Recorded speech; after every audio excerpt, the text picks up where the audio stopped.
Hello and welcome everyone back to another showcase on Dark Souls 3. This suit may look fat. Yeah, it makes me look fat.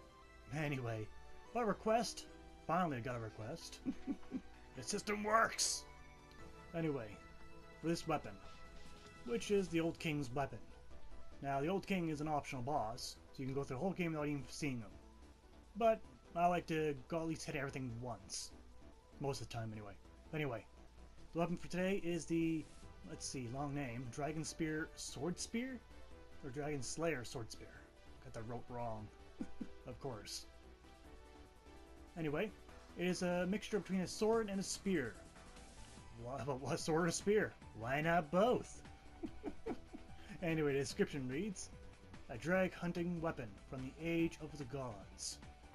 The earliest form of a cross spear, serving as both a sword and a spear. Its owner was the Nameless King, the Defic hunter of the dragons. The sword spear is imbued with lightning, in which he was the heir. So he was the heir to lightning? What? Okay, got a bit funny right in there, but whatever. The skill is the Falling Bolt. Hold the sword spear high in the air to summon the fierce lightning that descends upon the distant foes. Oh well, got this wrote wrong all the way through this damn flashcards. Oh well, I'm just gonna quickly write as I go along. Bear with me. But anyway, nah, I'll be fine. Anyway, overall, we can see this weapon also have lightning imbued in it. But the idea of a spear and a sword is quite obscure. Let the weapon be a little heavy. Just a little. Anyway, let's look at it physically. We can see that it is quite broad. Quite a heavy taper on the weapon too. And this thing would be just awkward to swing. You swing it and the rest of you go with it. It's fairly too heavy. For some reason there's a permanent fixation of blood on the tip. Weird. Otherwise it would make a very... even if this was a sword, this would be a heavy sword. Very heavy sword. But yes, it's quite a heavy broad, but it does not look like a cross spear. That's for certain. Definitely not. Moving on to stats, we can see the physical power is quite great. You got a lot of physical starting off, and you got quite a bit of bonus damage. And then back it up, you even got lightning damage, but the bonus on that is very low, but that's because the overall number for it's low as well. Looking at the additional bonus, or treatment bonus, you got a D for strength, D for dexterity, and a D for faith. So you need faith to wield this weapon. Praise it. On the treatment requirements, we can see we need 16 strength, 22 dexterity, and 18 faith. So you better have a bit of faith on you. I personally run up with a faith build. So this weapon will probably work better for me than most others. Other people may learn towards sorceries or pyromancies, but faith is great. I like it. Anyway, the special move, the Falling Bolt, takes a square cost of, well, 20 FP. It's a moderate amount.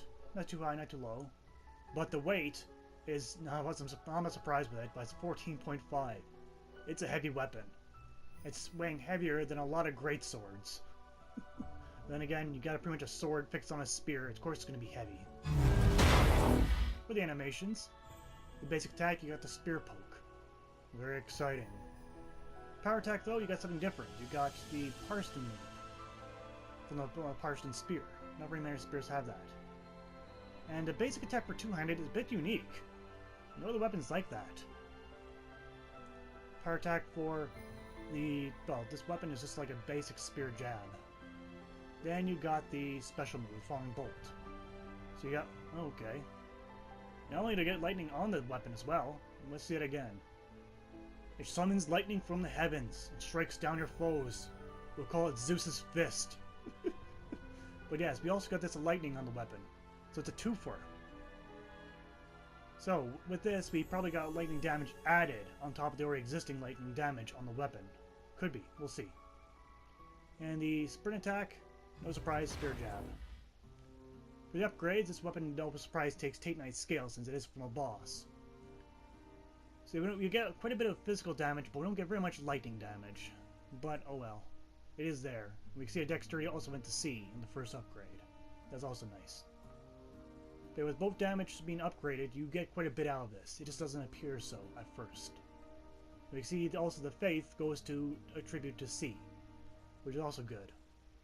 We can see now we can actually get quite a bit of bonus damage out of it now. So roughly around, yep, 85 bonus. But however, since this weapon is a boss nature, it cannot be infused in any other gem. But no surprise about that. How well does this weapon perform? Well, you can sucker punch everyone who just walls towards you. And holy shit! That just destroyed him. Holy shit! Wasn't expecting that. Wow. Wow. Okay. Yikes. This weapon hurts anyone wearing armor.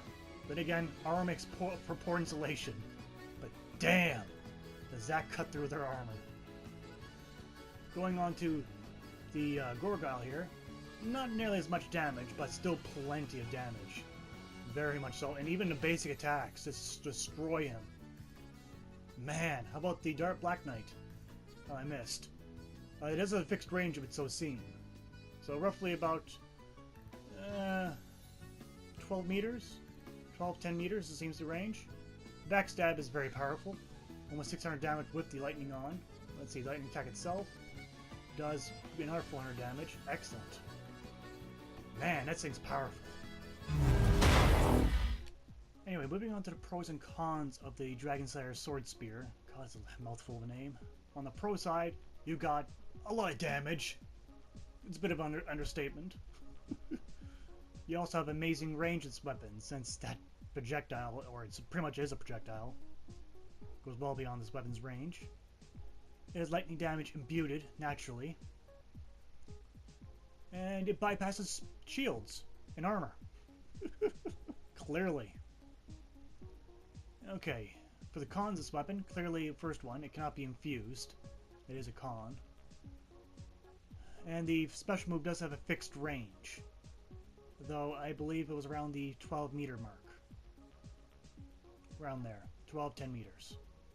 Don't take my word for that. This is fixed range. We know that much.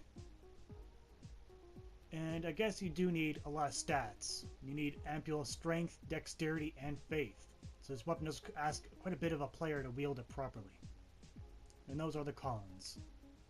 Moving on to the score of the Dragonslayer Swordspear. Damage gets clearly a 10 out of 10. I think everyone can agree on that one. Reach clearly gets a 10 out of 10.